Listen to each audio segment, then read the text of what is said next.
집에 가자. 가자. 그래, 가자. 가자.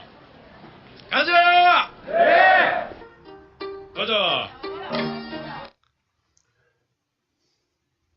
가즈아, 요즘 인터넷상에서 가장 핫한 유행어입니다.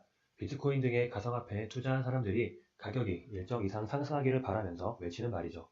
대한민국을 휩쓸고 있는 비트코인, 과연 투기일까요? 투자일까요? 이 질문을 하기에 앞서 여러분들은 투기와 투자가 다르다고 생각하시나요? 국어선에 따르면 투기는 기회를 틈타 큰 이익을 보려고 하는 것을 말합니다. 그리고 투자는 이익을 얻기 위하여 어떤 일이나 사업에 자본을 대거나 시간이나 정성을 쏟는 것을 의미합니다. 흔히 사람들은 대상의 실질 가치를 보고 하는 것을 투자, 그렇지 않고 실질 가치 이상의 가격 상승을 기대하고 돈을 들이는 것을 투기라고 부르는 듯합니다. 그런데 대상의 실질 가치라는 건 어떻게 정해지는 걸까요? 시장 경제에서 대상의 실질 가치란 바로 시장 가격에 의해서 정해지는 것입니다. 아무리 비싸고 좋은 재료로 만든 음식이라도 사람들이 수요하지 않는다면 가격이 낮을 것이고, 이는 그 대상의 실질 가치 역시 낮다는 것을 의미합니다. 그런 관점에서 봤을 때 실질 가치를 기준으로 하는 투자와 가격을 기준으로 하는 투기는 결국 같은 것이죠. 비트코인 등 암호화폐 열풍 또한 마찬가지입니다. 블록체인 기술 그리고 암호화폐가 미래에 얼마만큼의 가치를 가질지는 아직 아무도 모릅니다.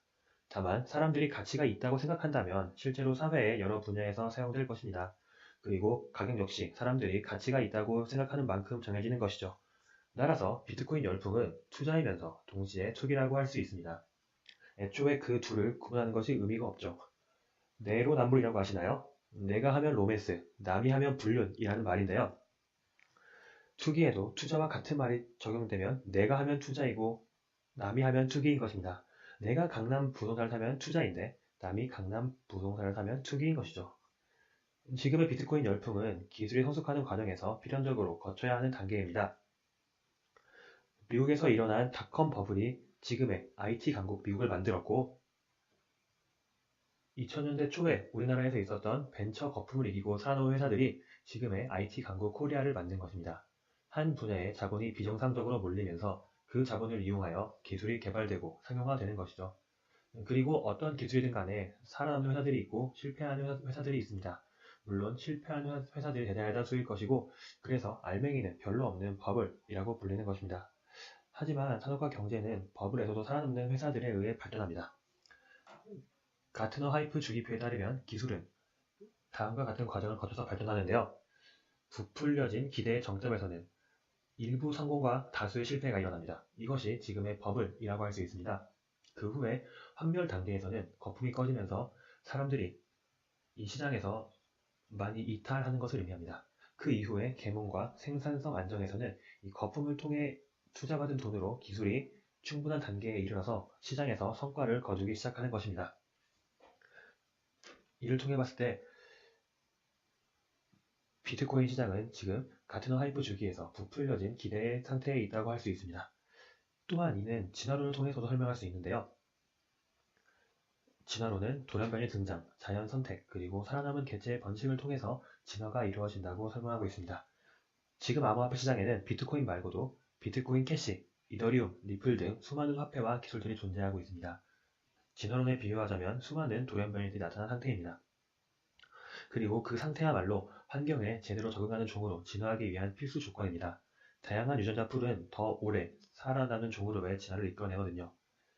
어떤 돌연변이가, 어떤 화폐가 살아남을지는 모르지만 수많은 돌연변이 중에서 살아남는 화폐야말로 그 유용성을 입증했다고 할 수 있겠죠.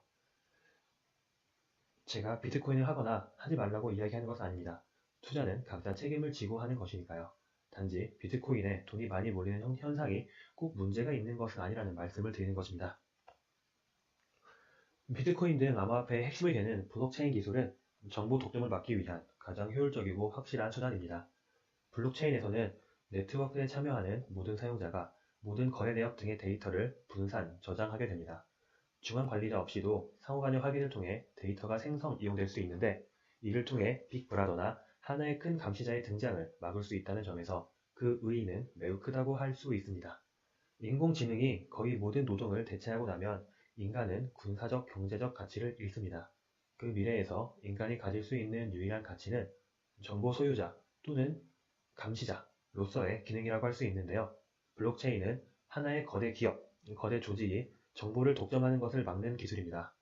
개인이 정보의 소유권을 분산하여 가지고 정보를 얻으려 하는 사람은 정보에 대한 액세스만이 가능한 것이죠. 블록체인 기술에 대한 관심은 또한 전통적인 의미에서의 국가가 해체되고 있다는 강력한 증거로도 볼 수 있습니다. 국가가 경제를 통제하는 가장 강력한 수단은 바로 화폐의 발행권이었습니다. 우리나라에서 발행되는 모든 지폐에는 한국은행 총재의 서명이 들어가 있습니다. 유효한 서명이 있는 지폐만이 화폐로서 통용되어 왔는데요. 암호화폐는 그동안 중앙은행만이 가지고 있었던 화폐 발행권을 개인에게 부여합니다. 소위 말하는 채굴이라는 과정을 통해서인데요. 개인이 화폐를 발행하는 것이 일상화될 경우 국가의 역할이 매우 약해질 것임은 자명합니다. 그리고 이는 국가의 해체로도 이어질 수 있습니다. 국가가 사라지면 어떻게 되냐고요? 이에 대해서는 아직 누구도 확실하게 말할 수는 없지만 지금과는 많은 점들이 달라질 것입니다. 우리나라와 해외의 블록체인의 기술 격차는 일면입니다.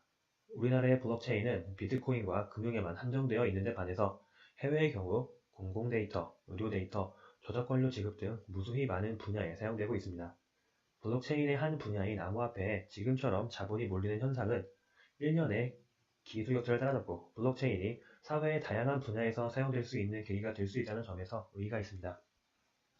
다시 가트너의 하이프 사이클을 보자면 부풀려진 기대의 정점이 빨리 오고 그리고 빨리 무너질수록 계몽과 생산성 안정이 빨리 오는 것입니다. 이전 영상에서도 말씀드렸지만 미래에는 데이터를 지배하는 자가 세상을 지배하게 됩니다.